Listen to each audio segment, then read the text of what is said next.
कार्यक्रम के पुण्यार्जक है प्रबंधकारी कार्यकारिणी एवं ट्रस्ट समिति, रजत मंदिर निर्माण कमेटी, निकटवर्ती जैन समाज, श्री दिगंबर जैन अतिशय क्षेत्र बंधा, जिला टीकमगढ़, मध्य प्रदेश।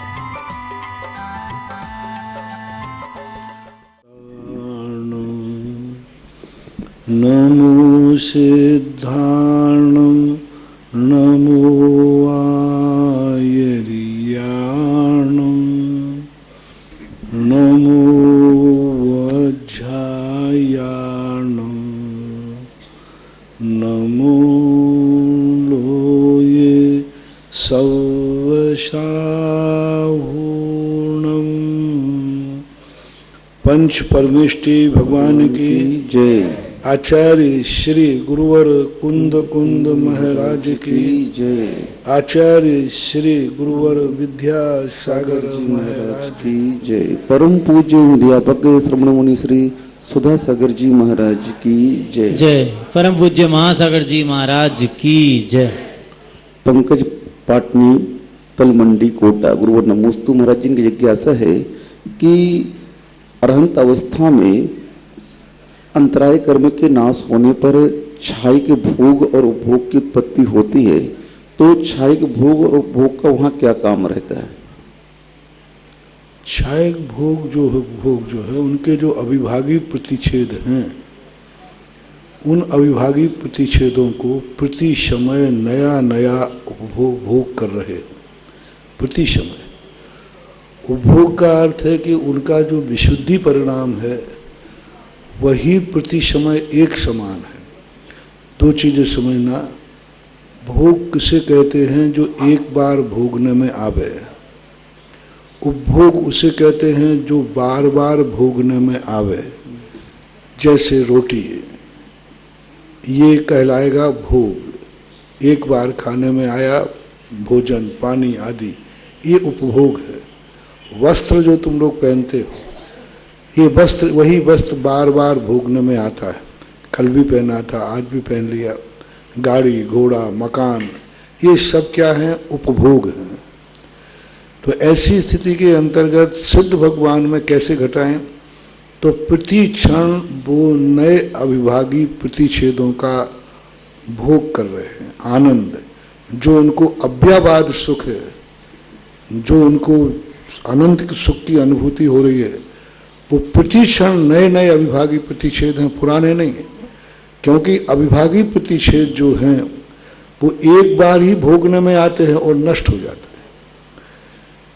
और अपन संसार की दृष्टि में नौ कर्म में अपन घटाते हैं, लेकिन अकेले नौ कर्म में नहीं घटता, अपने यहाँ भी घटता।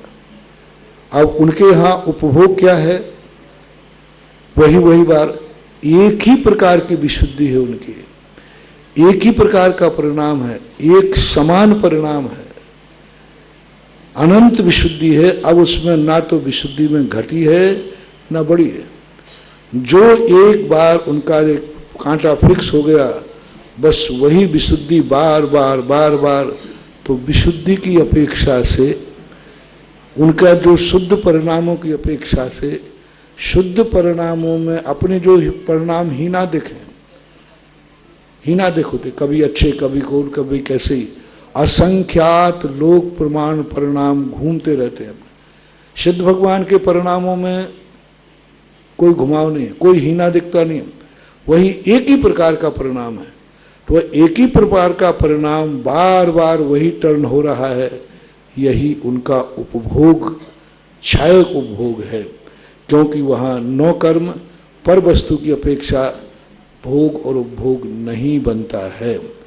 यदि द्राविड़ी प्राणायाम के माध्यम से निकालें तो बन सकता है ये कि आकाश द्रव्य आदि के माध्यम से उसी स्थान पर वो रह रहे हैं जिस पर कल थे, उसी पे आज हैं, अनंत काल तक रहेंगे।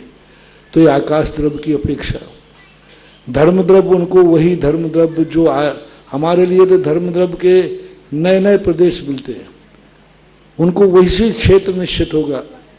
तो क्षेत्र की अपेक्षा एक ही प्रकार का क्षेत्र निश्चित है, उसी क्षेत्र को जीवन भर उपभोग करेंगे तो उस अपेक्षा से उपभोग नाम कर्म है। और उनके अंदर जो परिणाम हैं जो काल द्रव्य की अपेक्षा से प्रति समय एक क्षणवर्ती पर्याय को के माध्यम से वह अर्थ पर्याय निकाल रहे हैं। तो वो जो एक क्षणवर्ती पर्याय है काल द्रव्य की, उसको द्वारा काम में नहीं लेते, द्वारा उपभोग में नहीं आता। तो काल द्रव्य की यदि नौ कर्म पर द्रव्य की अपेक्षा ले तो काल द्रव्य, धर्म द्रव्य और आकाश द्रव्य, ये तीन द्रव्यों की अपेक्षा से भोग और उपभोग नाम कर्म बनता है। स्वचतुष्टय की अपेक्षा मैंने घटा दिया, और तीसरे प्रकार से उनका उपभोग नाम कर्म बनता नहीं। अब यदि फिर एक द्राविड़ी प्राणायाम और करें तो एक और निकल सकता है ज्ञाता की अपेक्षा। सिद्ध परमेष्टि को जो ध्यान करने वाले ध्याता हैं, वो ध्यान करने वाले ध्याता उनका बार बार उन्हीं सिद्ध परमेष्टि का ध्यान करते हैं। तो पर प्रत्यय की अपेक्षा से अपन कह सकते हैं, हालांकि वो अपने में आएगा, लेकिन उनमें जो जैसे उत्पाद व्यय अगुण लघु बनाते हैं, तो पर द्रव्यों में पर्णमन है सो उनके केवल ज्ञान उपर्ण, तो उपचार कथन ये बनता है। ये दो कथन जो हमने बताए मेरे चिंतन से, मैंने ऐसा कहीं स्पष्ट रूप से आगम में मिला नहीं कि सिद्ध भगवान के भोग और उपभोग कैसे बनाया जाएगा, लेकिन जो थोड़ा बहुत सूत्र मिले उन सूत्रों के आधार पर सिद्ध भगवान में भोग उपभोग इस प्रकार से मेरे विचार से घटित होता है। ट्विंकल जैन पाटौदी इंदौर, गुरुवर नमोस्तु। महाराज ये पूछ रहे हैं कि हम भक्तांबर विधान शुरू करना और ये जो मैंने चिंतन किया, ये चिंतन निराधार नहीं है। पूजवर पूजपा स्वामी ने सर्वार्थ सिद्धि के अंदर जो उनके विशुद्ध परिणामों की चर्चा की, उसके आधार पर यह चिंतन किया गया। इनका प्रश्न है महाराज जी कि भक्तांबर जी विधान हमें कब से प्रारंभ करना चाहिए, किस तिथि से करना चाहिए? भक्तांबर जी विधान हमें किस तिथि से प्रारंभ करना चाहिए? कभी भी करो, कोई थोड़ा बहुत अपने सामान्य रूप से शुभादि क्रिया देख ली, धार्मिक अनुष्ठानों के लिए, धार्मिक क्रियाओं के लिए थोड़ा बहुत द्रव्यक्षेत्र काल भाव की मर्यादा को देख करके शुरू कर देना चाहिए, क्योंकि धर्म की क्रिया के लिए मुहूर्त का इंतजार मत करो, जिस समय शुरू करोगे वही शुभ मुहूर्त हो जाएगा। ब्रह्मचारी कमलेश जी कक्का, जबलपुर, गुरुवर नमोस्तु। महाराज जी इनकी जिज्ञासा है कि अस्तित्व को गुण में भी रखा है और स्वभाव में रखा है, अस्तित्व को गुण में भी रखा है और स्वभाव में भी रखा है, तो दोनों में अंतर क्या हुआ? स्वभाव जो है वो सापेक्ष होता है, गुण जो है वो निरपेक्ष होता है, निर्गुणी गुणः। अस्तित्व जो गुण है वो अपने आप में स्वयं स्वतंत्र है, स्व चतुष्टय रूप है, वो अपना खुद की अहमियत रखता है। और स्वभाव जो है हमेशा द्रव्य का स्वभाव गुण सापेक्ष होता है, गुण का स्वभाव द्रव्य सापेक्ष होता है। स्वभाव हमेशा सापेक्ष रहेगा, किसी ना किसी की अपेक्षा रखता है, लक्षण की अपेक्षा रखेगा। लेकिन अस्तित्व जो होता है, गुण जो है, वो अपने आप में स्वयं है, स्वयं की उसकी सत्ता है, स्वयं का स्व चतुष्टय है, और स्वयं में वो अपने अनादिकाल से स्थापित है। अब अस्तित्व गुण के माध्यम से वह द्रव्य के स्वभाव को कायम करता है। जैसे हमारा स्वभाव ज्ञाता दृष्टा है, ज्ञान दर्शन गुण की अपेक्षा, लेकिन ज्ञान दर्शन गुण है, ज्ञान दर्शन गुण है, और ज्ञान अपने आप में अस्तित्वमान है, त्रिकाली है, लेकिन ज्ञान स्वभाव नहीं है, ज्ञाता दृष्टा स्वभाव है। ज्ञान स्वभाव नहीं है आत्मा का, ज्ञान आत्मा का गुण है, लेकिन ज्ञाता दृष्टा आत्मा का स्वभाव है, ज्ञायक स्वभाव। पूज्यवर कुंदकुंद स्वामी बार बार कहते हैं ज्ञान स्वभाव नहीं, ज्ञान को स्वभाव नहीं कहा आत्मा का, ज्ञायक स्वभाव का। और ज्ञायक स्वभाव जो है वो ज्ञान की अपेक्षा रखता है, लेकिन ज्ञान ज्ञायक की अपेक्षा नहीं रखता। ज्ञान अपने आप में एक स्वतंत्र रूप से एक शक्ति है। अब उसमें अपन आधार आधे की अपेक्षा देखें तो फिर सब चीज एक दूसरे के निमित्त नैमित्तिक संबंध है, सभी द्रव्य सभी गुण एक दूसरे के अधीन होते हैं। तो गुण अपने आप में स्वतंत्र होते हैं, वो अपनी स्वतंत्र सत्ता रखते हैं, द्रव्य को आधार मात्र मानते हैं, द्रव्य को आधार मात्र मानते हैं, लेकिन सत्ता स्वयं रखते हैं। लेकिन द्रव्य गुण अपना कभी काम नहीं करते, सारा कार्य द्रव्य का करते हैं। जब वही गुण द्रव्य के कार्य अनिवार्य रूप से करता है और द्रव्य जिस गुण के बिना जो कार्य नहीं करता वो उसका स्वभाव बन जाता है। द्रव्य के कितने स्वभाव हैं? अस्तित्व गुण की अपेक्षा अस्ति स्वभाव है, नास्ति गुण की अपेक्षा नास्ति स्वभाव है, अगुरु गुण की अपेक्षा अगुरु लघुत्व स्वभाव है, ज्ञान की अपेक्षा से ज्ञान स्वभाव है, दर्शन की अपेक्षा दर्शन स्वभाव है। जितने गुण हैं वे सब गुण द्रव्य का कार्य करते हैं और द्रव्य सदा गुण के बिना अपना कार्य नहीं करता तो वो स्वभाव होता है। स्वभाव द्रव्य का गुण सापेक्ष होता है और गुण एक अपनी स्वयं अहमियत रखता है। शैलेश जैन रंगवाले जबलपुर, गुरुवर नमोस्तु। महाराज जी की जिज्ञासा है कि सम्मूर्छन मनुष्य क्या सम्यक दर्शन को प्राप्त कर सकता है? एक दिन प्रश्न और आया था, सम्मूर्छन मनुष्य के संबंध में सम्यक दर्शन का कोई आगम में उल्लेख नहीं। सम्मूर्छन त्रियंच सम्यक दृष्टि होते हैं, सम्मूर्छन त्रियंच देशवृत्ति भी होते हैं, लेकिन सम्मूर्छन मनुष्य नहीं, क्योंकि सम्मूर्छन मनुष्य जो सदा हमेशा लब्धि पर्याप्तक होता है, अपर्याप्तक ही होता है, और सम्यक दर्शन जो है पर्याप्तक के बिना होता नहीं। तो मनुष्यों में सम्मूर्छनपना अपर्याप्त दशा में बनता है, इस हेतु से सम्यक दर्शन उसमें नहीं पाया जाता, एक मिथ्याद गुण स्थान ही पाया जाता है। दिनेश जैन भेड़ाघाट जबलपुर, गुरुवर नमोस्तु। महाराज जी इनकी जिज्ञासा है कि कई लोग सोने की कलश अपने घर में बनवा लेते हैं और भगवान के अभिषेक के लिए लाते हैं और अभिषेक करके वापस घर में ले जाते हैं, तो महाराज जी कहाँ तक उचित है? सही परंपरा यही है। ये मंदिरों के बर्तन लेना, मंदिरों का कुछ भी नहीं। हमने पूरे शास्त्रों में देखे, मंदिर में भगवान और वेदी के अलावा कुछ होता ही नहीं है। ये मंदिर में दुनिया भर का सामान होना, ये सब मंदिर का काम नहीं है। मैंने मंदिर के पूरा वास्तु पढ़ा, मैंने कहा ये कबाड़ खाना कहाँ रखा जाता है? भगवान की झाड़ी कहाँ रखूं, कलश कहाँ रखूं, चौकी कहाँ रखूं, पाटा कहाँ रखूं, चटाई कहाँ रखूं, ये है ही नहीं मंदिर में। हर व्यक्ति अपने घर से चटाई लाए, माला लाए, किताब लाए, थाली लाए, कलशिया लाए, जल लाए, द्रव्य लाए और पूजा करे, अपना सब ले जाए।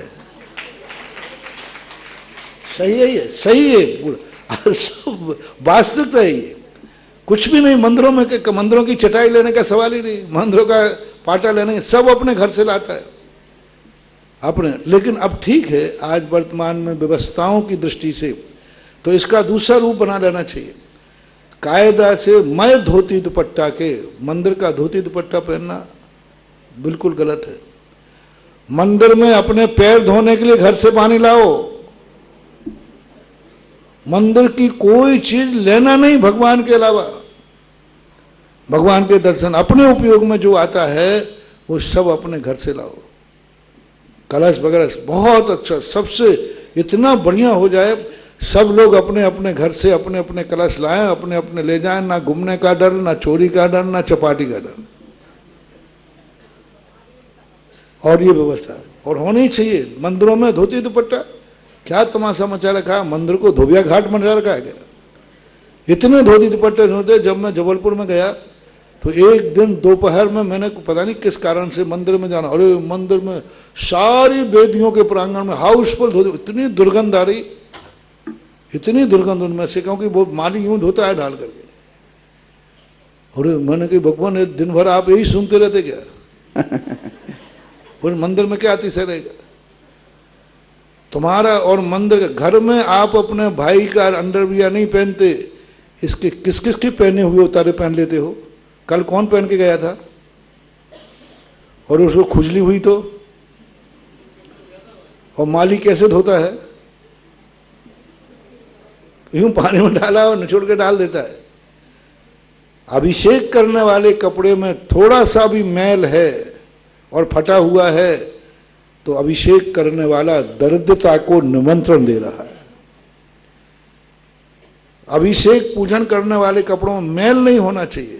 मैला कपड़ा दरिद्रता का निशान, फटा हुआ नहीं रहना चाहिए और मंदिरों में जितने कपड़े होते प्राय मैले ही होते, उनके धो करके देख लेना कितना मैल निकलेगा। इसलिए कायदा तो बहुत अच्छा है, अपना कलश लाता है, भगवान का अभिषेक किया, ले जाता है, लेकिन बस वो कलश घर में और किसी के काम में नहीं आना चाहिए। महेंद्र जैन, पत्रकार, इंदौर। गुरुवर नमोस्तु। महाराज जी, इनकी जिज्ञासा है कि आचार्य श्री ने कहा है कि अपने व्यक्तित्व को शून्य बनाना चाहिए ताकि कोई उसमें से कुछ घटा ना सके। आचार्य श्री ने कहा है कि अपने व्यक्तित्व को शून्य बनाना चाहिए ताकि उसमें से कोई घटा ना सके, तो महाराज जी इसका आशय क्या है? शून्य की तो बहुत बड़ी भाषा है। एक बार विदेश में विवेकानंद जी को मूर्ख समझ करके उन्होंने कहा भारतीय लोग क्या बोलेंगे, तो सबको विषय दिए जा रहे थे। विवेकानंद जी का किस पे बोलना, बोले शून्य पे बोल भाई। तो सबको मालूम था कि शून्य पे कितनी देर बोलेगा, और जब शून्य पर विवेकानंद जी ने बोलना शुरू किया, सभा बढ़ती गई, सभा बढ़ती गई। 18 दिन तक निरंतर शून्य पर बोले।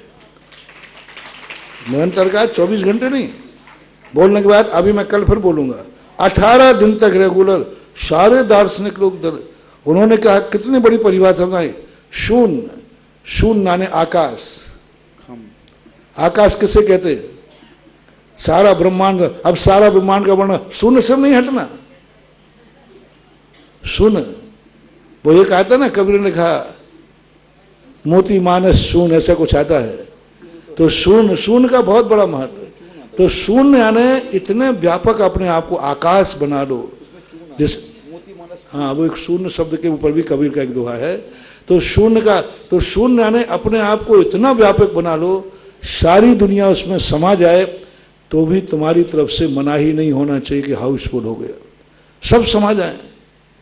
और शून्य का अर्थ ही को होता है अपने आप को इतना रिक्त कर लो कि हमें किसी की जरूरत ही नहीं है।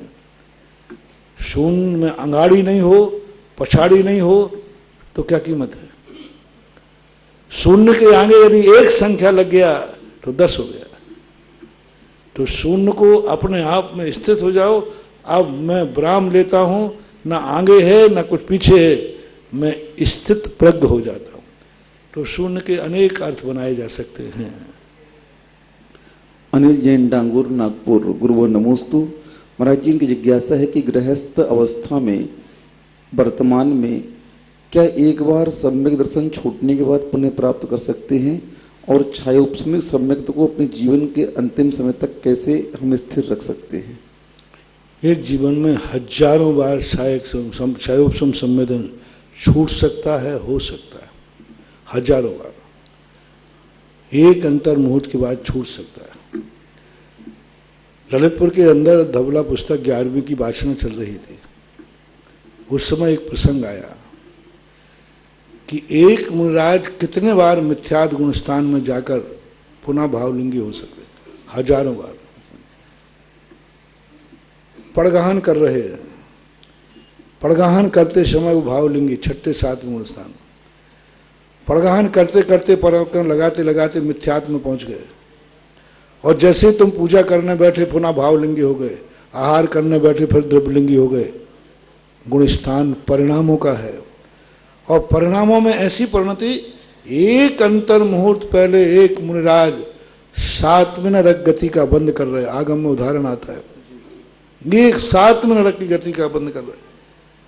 और उस समय उनको यदि आयु बंद हो जाए तो 7वें नरक के परिणाम कितने निकृष्ट होते हैं। दीक्षा लेकर के बैठे थे, एक अपने बेटे को राज्य दे गए, दूसरे राजा ने आक्रमण कर दिया। 2 श्रावक उन महाराज के पास, देखो इन महाराज ने तो दीक्षा ले ली और वो बेटा बेचारा युद्ध में मर रहा है, और फलाने राजा ने उसको आक्रमण कर दिया है। ये कान महाराज के कानों में पड़ गए। अच्छा, वो राजा जो मेरे सामने आंख नहीं उठाता था, आज मेरे दीक्षा लेते ही उसकी ये औकात, मैं होता तो,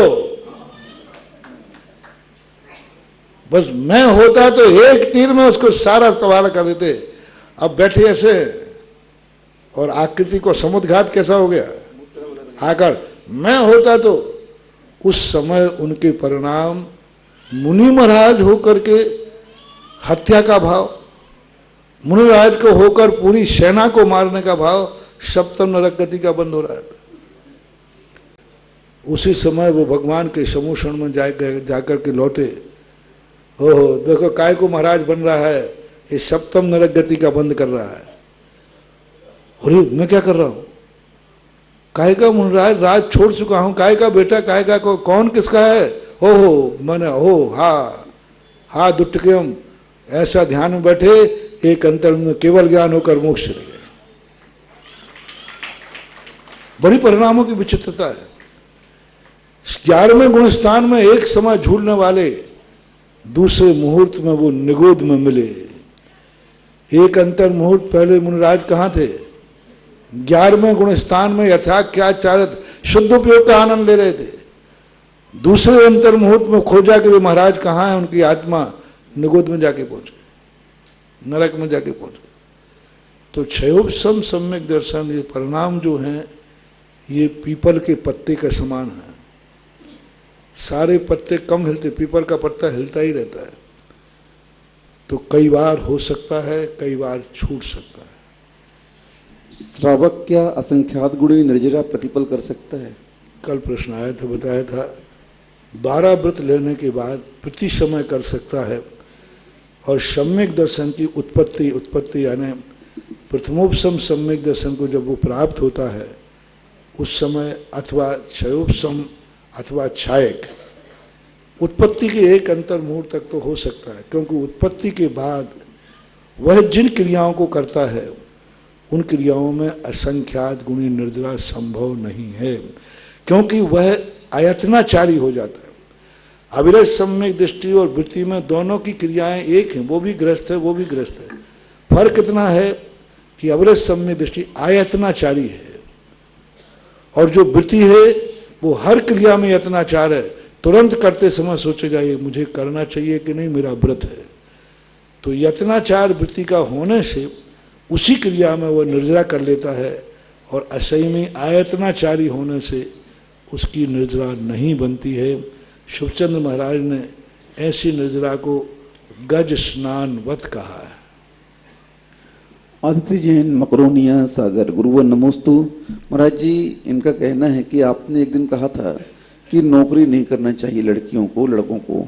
तो महाराज जी, आज हम लड़कियां आईएएस एग्जाम में पूरे भारत में तीसरी रैंक लेकर के आए, जैन बच्चियां। तो महाराज जी, हमारे अंदर योग्यता है और उस योग्यता को अगर हम निखारेंगे नहीं तो क्या हम जिंदगी भर चूल्हा चक्की करते रहेंगे? इनका ये कहना। चूल्हा चक्की नहीं करना, मैं तो तुम्हारे इस पक्ष में नहीं हूं। तुम्हें तो मां बन के पूजना है, पूज्य बनाने की परंपरा है, नौकरानी बनाने की नहीं, पूज्य बनाने की। अब बेटे को पालना यदि तुम नौकरानी पना समझते हो, बेटे का पालन करना यदि तुम दास्ता समझते हो, तो ये तुम्हारा दुर्भाग्य है। कोई व्यक्ति यदि भगवान की अभिषेक करना नौकरी समझता है तो उसका दुर्भाग्य है। भगवान की पूजा करना यदि वो नौकरी सेवा समझता है तो उसका दुर्भाग्य। जैन दर्शन में कहीं भी, अन्य दर्शनों में मैंने देखा, भक्त कहाँ थे, बोले भगवान की सेवा कर रहा था। कहाँ थे, गुरु की सेवा कर रहा था। जैन दर्शन में सेवा शब्द का प्रयोग नहीं किया।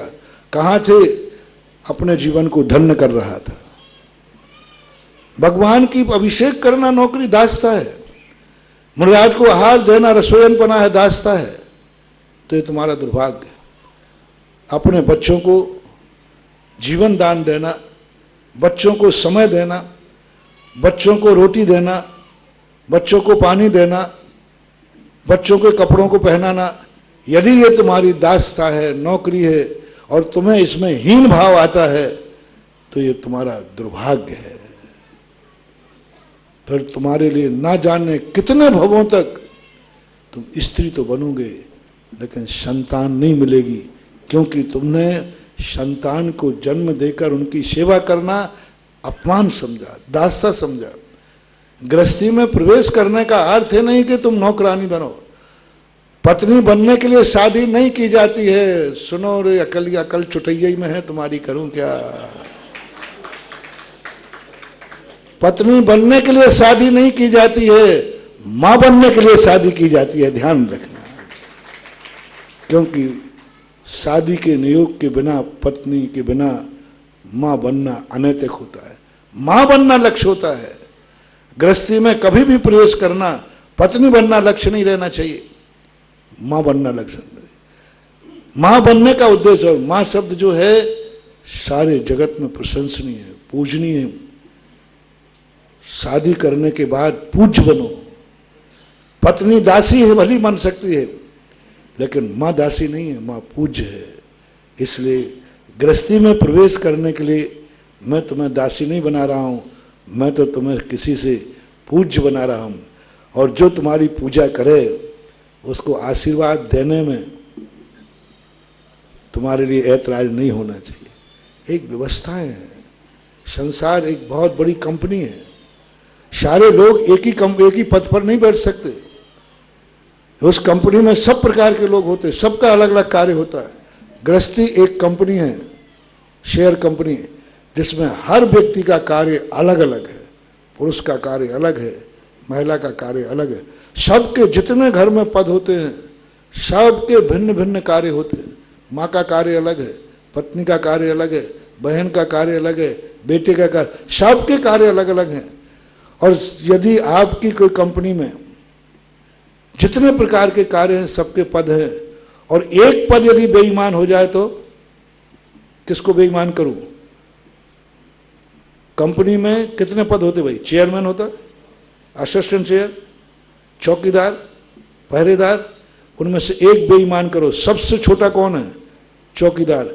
चौकीदार बेईमान हो जाए तो सब कुछ लूट जाएगा, हैं? सब लूट जाएगा। अच्छा, चौकीदार को चलो ईमानदार करता हूं। उसके बाद क्लर्क बेईमान हो जाए तो, पूरी फाइल का, मुनीम बेईमान हो जाए तो, और हेड क्लर्क बेईमान हो जाए तो, और चेयरमैन बेईमान हो जाए तो, मजदूर बेईमान हो जाए तो किसको बेईमान करूं? सारे लोग ईमानदार रहेंगे तब कंपनी चलती है। अपना अपना कार्य करें। ऐसे ही गृहस्थी एक कंपनी में है, जिसको हर व्यक्ति अपना अपना कार्य करेगा तो गृहस्थी की कंपनी चलेगी, अन्यथा गृहस्थी भ्रष्ट हो जाएगी, पतित हो जाएगी। देखो आपके नौकरी में आपके बच्चों का क्या होता है। बुढ़ापे में याद आएगा, बच्चा कहेगा माँ तुमने मेरे साथ क्या किया, तुम तो नौकरी करने जाती, मैं तो होटल में खाता था, बाजार में रहता, सारी जिंदगी नौकर का खाया। जिस बचपन में तुम्हारी जरूरत थी वहां नौकर ने काम चला दिया, तो अब बाद में तुम्हारी जरूरत क्या है? अब बाद में जितने नौकर पेशा होते हैं, इनका बुढ़ापा अनाथों की तरह बीतता है।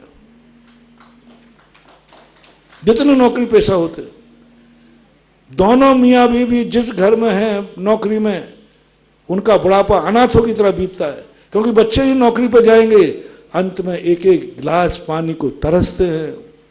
क्योंकि वे भी नौकर थे तो बच्चे क्या होंगे? नौकरों के बच्चे क्या होंगे? नौकर होंगे। और वे भी अपनी नौकरी पर जाएंगे कि बुढ़ापे में तुम्हारे काम आएंगे।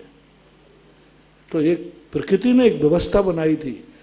व्यवस्था में जो जिस पद पर है उस पद पे कार्य करने में यदि व्यक्ति को हीन भाव आता है तो समझ लेना चाहिए इसके बहुत बड़े दुर्भाग्य का समय है। लेकिन महाराज जी, बहुत प्रतिभा संपन्न बच्चे होते हैं। मैं मना नहीं करता हूँ। मेरे से मैंने पहले ही कहा, तुम ऐसी बातें पूछ के उपद्रव करते क्यों? मैं तो अपने आप चला करके नहीं बोलता हूं। जब पूछोगे तो मैं तो वही बताऊंगा जो हमारे आगम में लिखा है। उत्सर्ग मार्ग, ये मैंने 100 नंबर का मार्ग बताया, लेकिन जिंदगी ये 100 नंबर की कंपनी बताई नहीं। लेकिन महाराज जी ये कह रहे, लेकिन कोई सुने, ये कह रहे 100 नंबर सुनो, आगम ने लिखा नहीं है, ऐसे ये कह रहे हैं। 100 नंबर की जो कंपनी होती है 100 नंबर पेपर में लाए जाते हैं, लेकिन हर विद्यार्थी 100 नंबर तो नहीं ला सकता ना। तो 33 नंबर से जिंदगी चलाओ।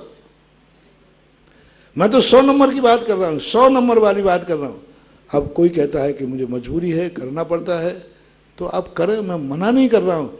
मार्ग और अपवाद मार्ग, मेरा कहना है सब कुछ करें, मजबूरी में जो करना पड़े। स्त्री को कभी तलवार नहीं उठाना चाहिए, लेकिन जब मौका पड़ जाए तो पुरुष से आगे जाकर के तलवार उठाकर अपने पति की रक्षा करना चाहिए।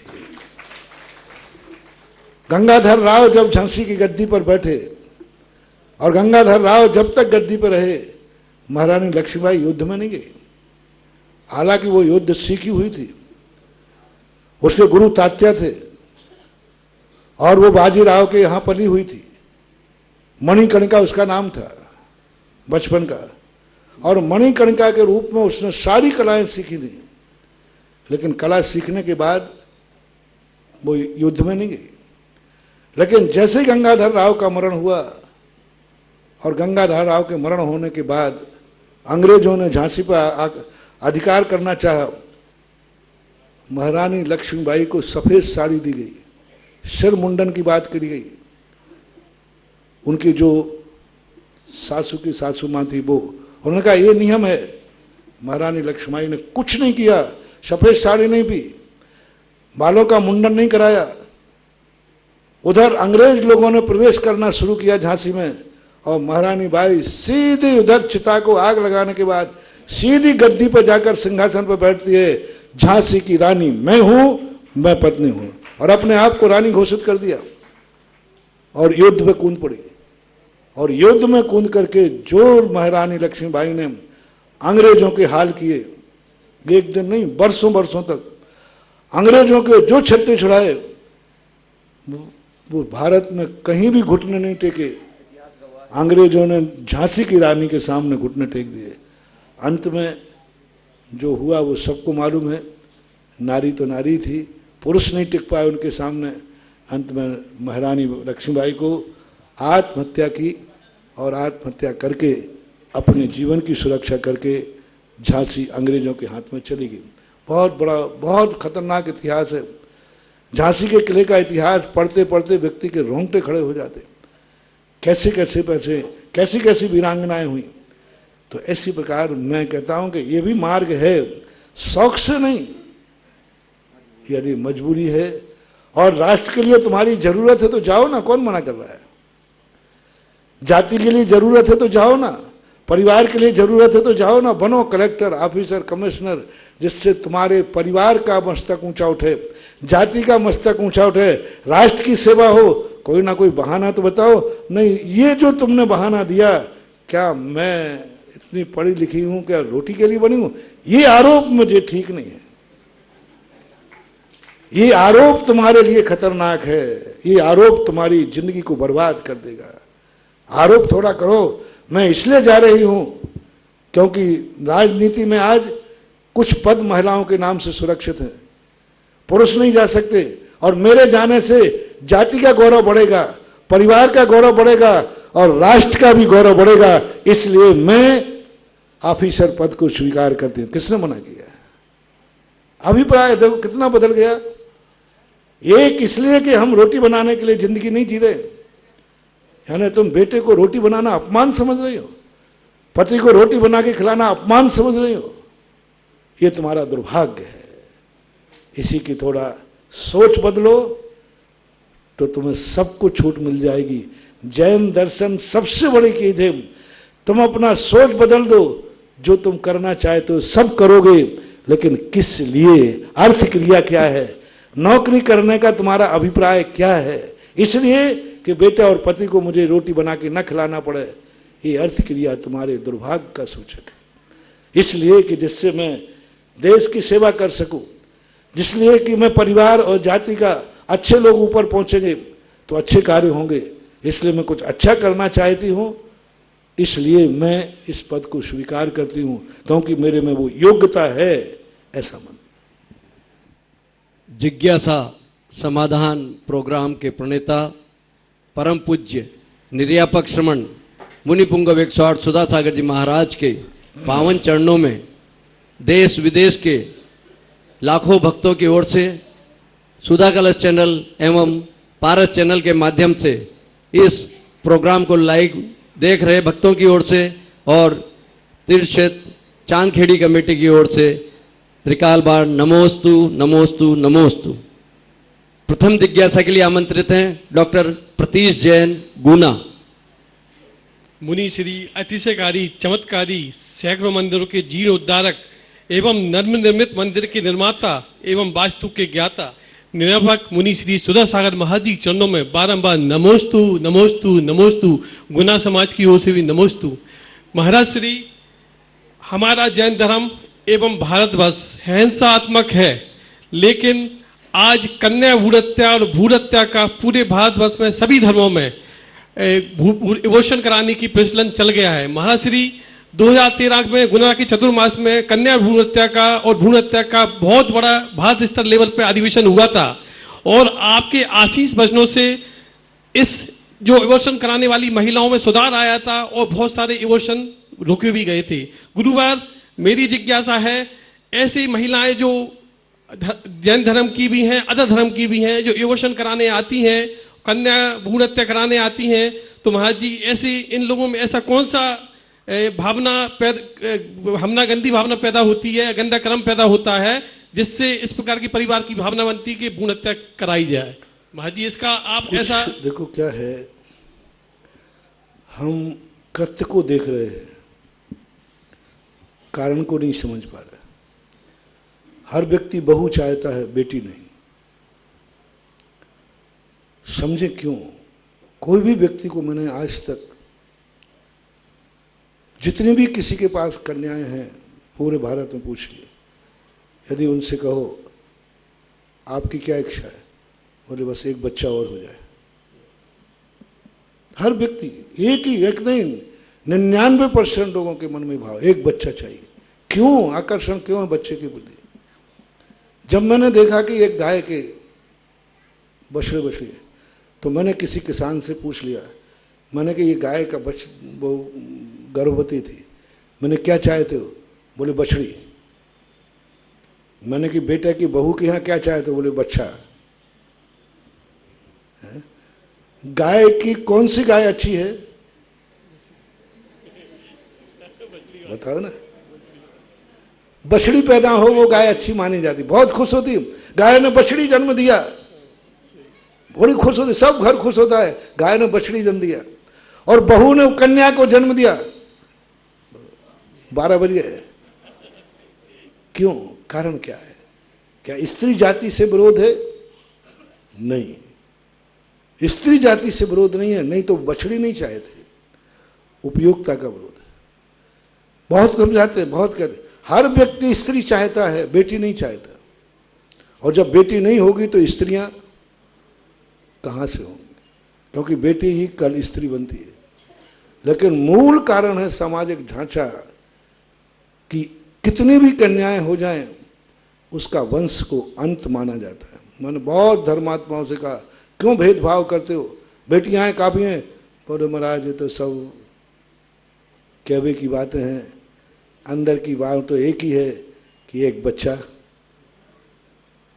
तुम इसको सर्वे करना, कितने लोग बच्चियों में संतुष्ट हैं। और ये और कह देना, जिनको चाहिए बच्चे के बाद बच्ची चाहे, ये कोई नियम नहीं है।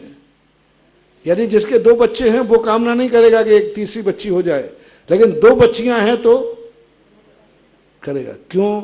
सबसे बड़ा जो दोष बन रहा है वंश का, कि जो वंश की जो स्थिति बनती है, कन्या गोत्र परिवर्तन करके दूसरे वंश को चला देती है। इसका वंश तो वहीं खत्म हो गया ना। बेटी का विवाह किया, दूसरे वंश में चली गई, इस वंश का तो वही है ना। बेटा यदि दुश्मन भी होगा, कपूत भी होगा, कैसा भी होगा, बल्दियत में तो बाप का ही नाम लिखेगा ना। कन्या की शादी होने के बाद फार्म में पिता का नाम के पति का नाम, यानी 25 साल वो मर गया पिता कर करके, और शादी होते ही जब कॉलम आता है तो पिता का नाम नहीं लिखती। विवाहित स्त्री में एड्रेस में पिता का नाम होता है कि पति का? और बेटा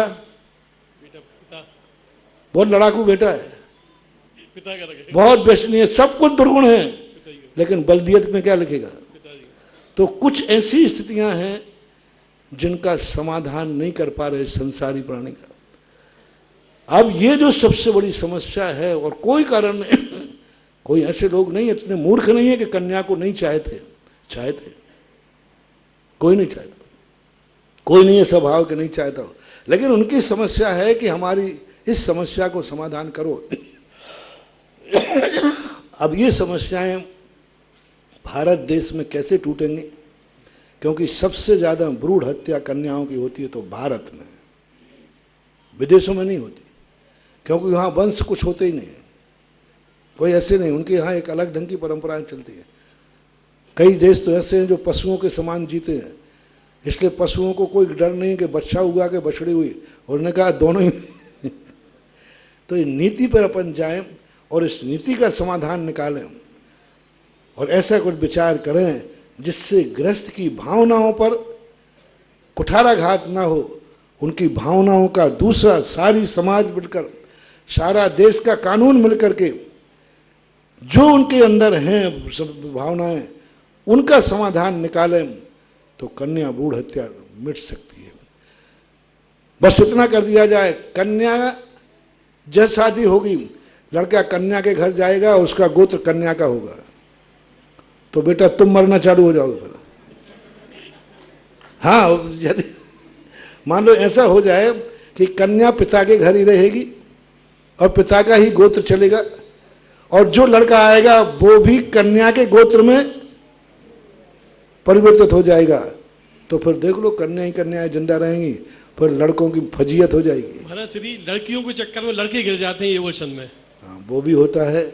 कई बार डॉक्टर लोग भी लोभ में आकर के, पैसों के लोभ में आकर ऐसे अनर्थ कर देते हैं। फिर भी मेरा तो यही कहूँगा, मैं कई बार कहा है कि कुदरत ने जो हमें दिया है उसको हम उपहार मान करके उसको जीवन दान दें। बेटे में तुम्हारे मोह की ही रक्षा होती है, लेकिन बेटी से दूसरे का घर चलता है तो उसके घर को चलाने का पुण्य तो तुम्हें अपने आप मिल ही जाएगा। तो कभी इसके संबंध में हमने बहुत बार प्रवचन दिए हैं, देखें। नमोस्तु महाराज, नमोस्तु। अगली जिज्ञासा के लिए सब इंस्पेक्टर साधना जैन सागर। नमोस्तु महाराज श्री। जैसे हमारे किसी भी कार्य में देवी देवता को मानते हैं, मान्यता रखते हैं, अगर उनसे हमारी मन्नत पूरी होती है या नहीं होती हमें नहीं पता, फिर हमारे साथ कोई घटना घटती है तो उससे कहते अरे तुमने उधर पे नारियल नहीं चढ़ाया या अगरबत्ती नहीं लगाई, तो इसका क्या परिणाम और हमें उसमें क्या करना चाहिए? डरना नहीं चाहिए। कुछ चीज़ें ऐसी होती हैं जो भय का भूत होता है। अपने धर्म पर दृढ़ रहना चाहिए। समस्याएं तो उनको भी आती हैं जो दुनिया को पूजते हैं, उनको भी आते हैं। और जितने प्रकार के ये देवी देवता पूजते हैं, सबसे ज़्यादा गरीबी उन्हीं में होती है। सबसे ज़्यादा गरीबी उन्हीं में होती है। जो दुनिया भर की चीज़ें, कहीं कोई चबूतरे को पूज रहा है, कोई पेड़ को पूज रहा है, कोई हाथे लगा रहा है, कोई फांते लगा रहा है, जिन जातियों में ये मान्यताएं ज़्यादा होती हैं, सबसे ज़्यादा गरीबी उन्हीं में होती है। और जिस जाति में, जिस कुल में ये नहीं होते हैं, उनमें ज़्यादा अमीरी होती है, उनमें ज़्यादा समृद्धि होती है। जैनियों में कोई भिखारी नहीं मिलता, बेलदार बहुत कम, कभी कुचित कदाचित। क्यों? क्योंकि जैनी सबसे कम इन रूढ़ी मान्यताओं को पूछता है, वो एक भीतरागी भगवान को ही पूछता है। इसलिए, और आप देखना, तुम कहते महाराज फलाने आप, तो आप उनको मानने वालों पर लगाइए। मेरे पास किसी ने कहा कि भाई सच्चा क्या है, मैंने मैं कुछ नहीं जानता। जिसको पूजने वाले में जिनकी संख्या ज्यादा हो, सुखी की और अमीरी की, वही भगवान सच्चा है। उसी देवता को पूजो। महाराज श्री जैसे आप उस देवता को आप देख लीजिए, कौन सी समाज में लोगों ने कहा महाराज जी जैनियों में सबसे ज्यादा गरीब कम होते हैं, भिखारी कम होते हैं, मजदूर कम होते हैं। क्यों? क्योंकि उनकी पूजा, उनका देवता जहाँ कहीं नहीं बैठता, उनकी पूजाएं जहाँ कहीं नहीं बैठती। बहुत महाराज श्री जैसे एक लड़की की शादी फिर दूसरे परिवार ओम में होती है। शांति। अगली जिज्ञासा के लिए डॉक्टर राजकुमार गोधा अजमेर, और नेक्स्ट जिज्ञासा के लिए तैयार हैं आशा सोनी। परम पूज्य निर्यापक श्रवण मुनि पुंगव श्री 108 श्री सुधा सागर जी महाराज के चरणों में श्री आदिनाथ दिगंबर जैन मंदिर सोनीनगर अजमेर की सभी धर्मावलंबियों की ओर से सत सत नमन, नमोस्तु नमोस्तु नमोस्तु। गुरुदेव, पिछले 28-29 सालों से हम लोग आपसे परिचित हैं और आपने जो ऊर्जा अभिसंचित की है उससे पूरा भारत ही नहीं बल्कि पूरा विश्व भी आपके चरणों में सदैव एक आदेश पर दौड़ा चला जाता है और जहाँ जहाँ आपके चरण पड़ते हैं वो धरती धन्य हो जाती है। धर्म का प्रसार भी बढ़ रहा है, लेकिन गुरुदेव कई बार ऐसी मन में आती है जैसे आज अनेक अन्य समाजों में ऐसे नियम हैं। आज हमारा ही जैन भाई दरगाह में जाएगा, अपने आप रुमाल निकाल कर अपने सर पे रख लेगा। गुरुद्वारा जाएगा अगर तो कोई पगड़ी रुमाल टोपी वो अपने सर पे रख लेगा, मतलब अपने आप नियम पालने के लिए उत्सुक रहेगा। लेकिन जैन मंदिरों में, जैन तीर्थों पर कई बार तो समेत शिखर जी में भी ये स्थिति आती है कि लोग बरमूडे में पूरे मंदिरों में घूमते रहते हैं। हमारे यहाँ भी मंदिर में अगर कोई बरमूडे में आता है और हम उनको ये कहते हैं कि थोड़ा सा ध्यान रखो, तो और कहते हैं कि आप लोग जैसे दकियानुष व्यक्ति ही हम लोगों को पीछे और कर देंगे, मतलब जो हम आगे आना चाहते हैं धर्म में वो आप टोक टोक के और इस युवा पीढ़ी को और पीछे कर दोगे। तो गुरुदेव आपका मार्गदर्शन इस ओर चाहिए। क्या होता है, उद्दंड लोग जो होते हैं जिनके पुण्य का ज्यादा उदय हो, समर्थ हो, वो बुद्धिमान हो, ये ज्यादा उद्दंडता पे आ जाते हैं। जिस समाज में पढ़े लिखे कम हो वे जो नियम बना दो उनको पालन करते हैं, उनमें संगठन हो जाता है। लेकिन जैनियों का सबसे बड़ा चीज है कि हर व्यक्ति अपनी कुछ ना कुछ बुद्धि लगा करके कोई मार्ग बना देता है। जैसे आप बच्चे ने कह दिया कि आप हमें पीछे करना चाहते हैं, लेकिन मुसलमान का बच्चा कभी अपने पिताजी को नहीं करेगा कि हमें टोपी लगवा करके पीछे करना चाहते, क्योंकि वो कितनी समझता है कि हमारे लिए जो आदेश है वह मानना है। हमारे यहाँ क्या है, वो स्वयं अपने आप को बुद्धिमान इतना मानने लग जाता है कि वो कहता है पिताजी कुछ नहीं जानते जो मैं जानता हूँ। तो ये कुछ चीज़ें ऐसी हैं, सबसे ज़्यादा अनुशासनहीनता इस यूनिफॉर्म के संबंध में जैनियों में आई है, इसमें कोई संदेह नहीं। लेकिन फिर भी ये बात कहना पड़ेगा कि जो शुद्धता और यूनिफॉर्म आज भी अभिषेक पूजन में और आहार दान में जैनियों में है, वो दुनिया में कहीं नहीं। मंदिर में बरमूडे में आ जाएगा, लेकिन अभी तक किसी ने अभिषेक बरमूडे में नहीं किया होगा। तो कुछ सीमा तक तो विवेक है, लेकिन कुछ सीमा तक नहीं है। ये आपका प्रश्न सही है कि मंदिर का भी एक यूनिफॉर्म होना चाहिए, मंदिर की एक सभ्यता होना चाहिए, और वो होना ही चाहिए। पहले के लोग, महिलाएं, पुरुष, गांव में आप देखना मंदिर के वस्त्र अलग होते थे। महिलाओं के वस्त्र भी मंदिर के अलग होते थे, वो मंदिर की ही साड़ी होती थी। पुरुष के मंदिर वो और किसी काम में नहीं आते थे, नाम ही रहता था मंदिर का वस्त्र। तो वो बहुत अच्छी परंपरा थी, वो परंपरा कायम होना चाहिए। कई बार मैं बोल भी चुका हूँ, यूनिफॉर्म का, ड्रेस का भी बहुत बड़ा फर्क पड़ता है परिणामों में और पुण्य अर्जन में भी। आशा सोनी और अगली जिज्ञासा के लिए तैयार हैं शोभित जैन, रामगंज मंडी। गुरुवर के चरणों में त्रयवार नमोस्तु नमोस्तु नमोस्तु। महाराज जी, पद्मनंदी पंचविंशति में 126वें श्लोक में आया है, माइक से बोले। पद्मनंदी पंचविंशति का में 126 श्लोक में आया है कि नित्यानंद स्वरूप शुद्ध आत्मा में, आत्मा का विचार करने पर रस नीरस हो जाते हैं, विषय नष्ट हो जाते हैं, शरीर के विषय में भी प्रेम नहीं रहता है, वचन भी मौन धारण को कर लेता है, तथा मन दोषों के साथ मृत्यु को प्राप्त करना चाहता है। तो वह मृत्यु को क्यों प्राप्त करना चाहता है जब नित्यानंद स्वरूप में विचार कर रहा है? मृत्यु को प्राप्त करने का अर्थ मृत्यु को जीतना चाहता है। भक्तांबर के अंदर भी एक श्लोक आया है कि हे भगवान, मुनि महाराज लोग भी आपका नाम लेकर के मृत्यु को विजय प्राप्त कर लेते हैं। मृत्यु का प्राप्त वहाँ पर कोई हिंदीकार ने कुछ भी अर्थ लिया हो, हमारे यहाँ मृत्यु को जीत लेता है, समाधि की इच्छा करता है कि समाधि पूर्वक मेरा मरण हो। तो ऐसा कोई भाव हो सकता है। और वो श्लोक में क्या है, हिंदी में भी हो सकता है, मूल श्लोक आप बता दें, उसको मैं बता दूं। इस कार्यक्रम के पुण्यार्जक है प्रबंधकारी कार्यकारिणी एवं ट्रस्ट समिति, रजत मंदिर निर्माण कमेटी, निकटवर्ती जैन समाज, श्री दिगंबर जैन अतिशय क्षेत्र बंधर, जिला टीकमगढ़, मध्य प्रदेश।